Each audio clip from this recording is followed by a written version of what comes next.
Hello everyone, and welcome. Today I'm going to be showing you a strategy that I personally use competitively and continue to use competitively as I climb the ranked leagues, so to speak. It's a Valkyrie army, and you might be wondering, a Valkyrie army, what are you, nuts? And, well, one, probably, and two, personally, I feel the Valkyrie has the potential to be one of the strongest troops in the game if people actually learn to utilize her the correct way. And the correct way um, follows a philosophy that has continued to develop ever since the troop came out. At least the way I look at it, a lot of people don't correctly use Valkyries. And what I mean by that is, um, as one of the smallest offensive troops in the game, she's only capable of doing so much. Like, people like to sprinkle her in with Root Riders as the main damage dealers, and chances are those Valkyries aren't going to be doing pretty much anything. The Root Riders and those strategies are the ones actually carrying the attack. And the correct philosophy of using Valkyries is to use them as a shock force with late deployment. I'm going to say that again. A shock force with late deployment. Now, today, heroes and hero gear do a lot of the heavy lifting. Valkyries have one job, and that is to basically collapse the base after it's already mostly been dealt with. And with these attacks, Valkyrie specific attacks, I'll show you exactly how powerful my rendition of Valkyrie philosophy works. And just a disclaimer, it is possible to hit up one Town Hall level and two. I still have yet to experiment with Town Hall 17s and Town Hall 18s, but surely Town Hall 14s can triple Town Hall 15s and Town Hall 16s with this Valkyrie rendition. So follow along and watch how I do it. So right here is a pretty standard Town Hall 15 base, and the way I always start off with these attacks is to simply queen charge. Queen charge goes a long way, and it's come a long way since people actually started doing it. But in my opinion, queen charging is the most effective way to clear out certain sections of the base, at least as a first phase. You can definitely Royal Champion charges if you want, but then you won't have the same optionality as you would for back end support that the Royal Champion would initially do. So I start off with the queen charge here, and we have a pretty toxic CC combination. This is a CC combination that you have to poison and freeze because those super minions can definitely take your queen out if you aren't paying attention. So take out that Inferno Tower and super minion CC combination, and you want to at least try and wait as long as you possibly can for freezing the Inferno Tower. You want to wait at least 4 seconds just to maximize the amount of time that you can actually gain with your queen, because you want to make sure she's actually engaging the Inferno Tower by the time you need to freeze. Anyway, the queen ended up funneling that side of the base, took out an Inferno Tower and CC, so now we can begin the main attack. And the main attack portion involves Ice Golems, Super Barbarians to funnel and transition into the main attack. And here, the queen is still alive. She's actually also transitioning into the main attack, which is great. We have the Barbarian King's Spiky Ball and Earthquake Boots that open up an entire path directly to the core of the base. And here's that late deployment I was talking about. The Valkyrie were deployed late. I have right here, Town Hall goes down. Now, the ability of the Warden, I have the Eternal Tome and Heroic Torch. The Heroic Torch is very important here because the one biggest problem that Valks face still today is walls. Now, walls getting weaker and weaker, it seems, as the game continues to develop, but in my opinion, the Heroic Torch is the single most powerful gear for Valkyries because it trivializes Town Hall 14 attacks, even Town Hall 15 attacks like this. Let's move on to the next one.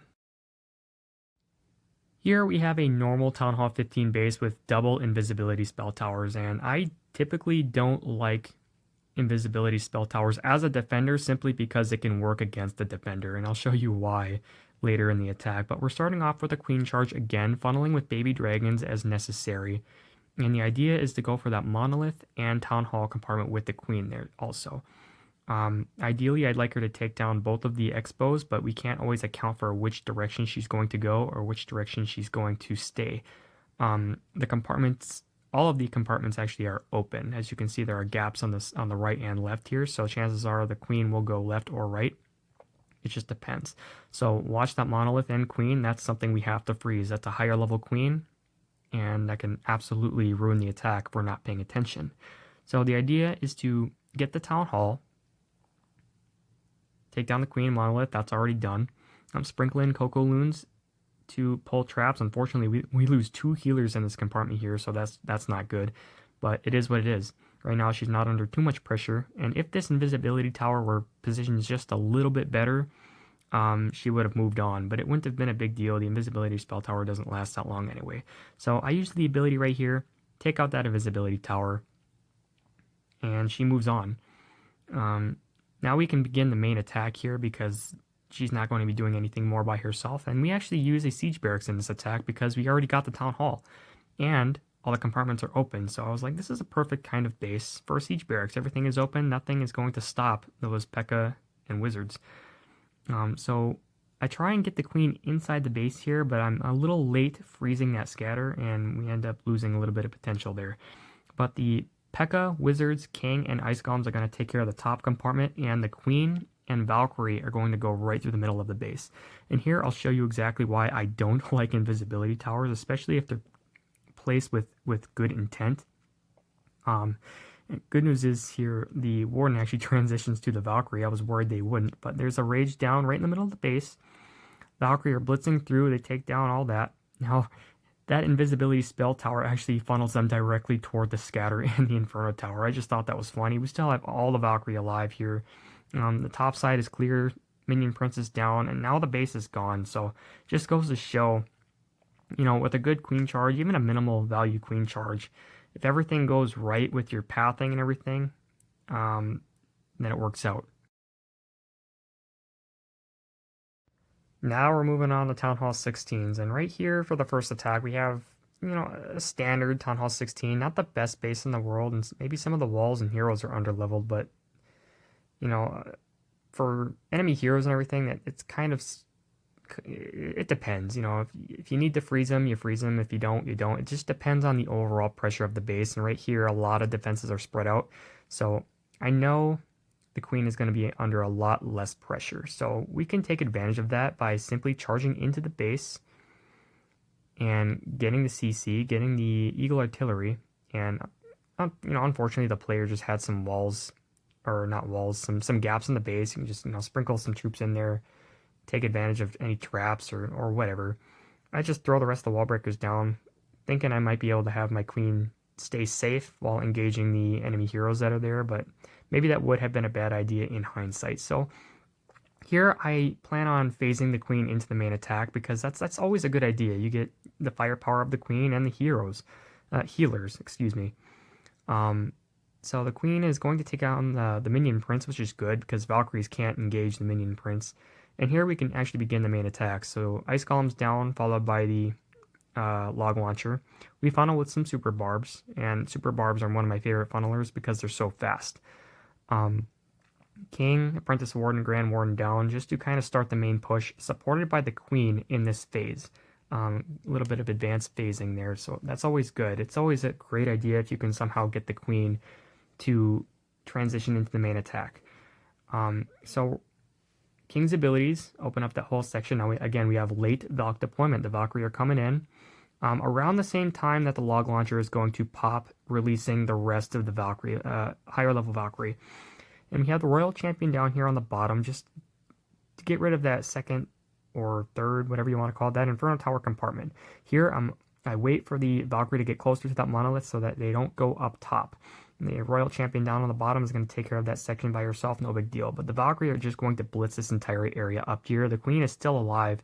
At this point, there's nothing that can stop the attack. There's so much momentum.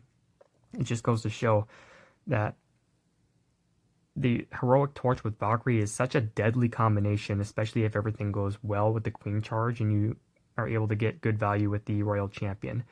Now, again, this base is crushed. It's exactly what we like to see. For the second Town Hall 16, we're going up what I consider probably a teaser. Not sure why this person had a tornado trap at the bottom of the base. Probably to just troll a Royal Champion charger, but we have the Monolith, Rage Tower, Eagle Artillery, and a path straight to the Town Hall. Now, my initial idea was to get the Queen to go right up the middle of the base and just get all of that because she could. But she doesn't actually end up doing it, and it works out for the better because she's able to access the multi-archer tower and still get up toward the middle of the base, take out the scatters, the CC, the Eagle Artillery, the Town Hall. All of that goes down by the Queen, which is tremendous, tremendous value when you're a Town Hall 14 attacking a Town Hall 16. Like, understanding how much pressure your Queen can take when you're charging is half of the battle when it comes to Queen charging, because you need your Queen to stay up when you're attacking up, and you need to make sure she's actually completing her objective.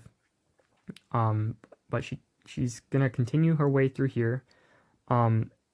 Just gaps in the base, you know, it's pretty ideal for a Queen charge. The Queen can just move her way through. Now, the Clan Castle combination is a stalling combination. We have Ice Golems.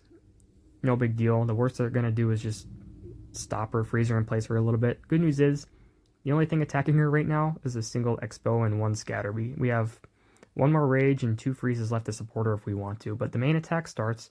Ice Golems down, King, Grad Warren, Apprentice Warden, Log Launcher, Headhunter for the Minion Prince. All going good so far. The Queen's going to take down the Town Hall. King and main force moving their way through. Log Launcher just throwing logs. That's good. Now at this point, I'm thinking about where I'm going to deploy my Royal Champion, and the best part, or the best area I thought was just to take on this top side here so that the Valkyrie wouldn't get distracted. Now at this time, Valkyrie from the Log Launcher are going to come out. So this is the time where you can deploy your regular Valkyrie. So we have 5 from the Log Launcher going up, and 9 from your regular army going down. Now, the Warden tries his best to kind of get between both of them, but I'm not worried about the top side. The top side's gone. Royal Champion's up there.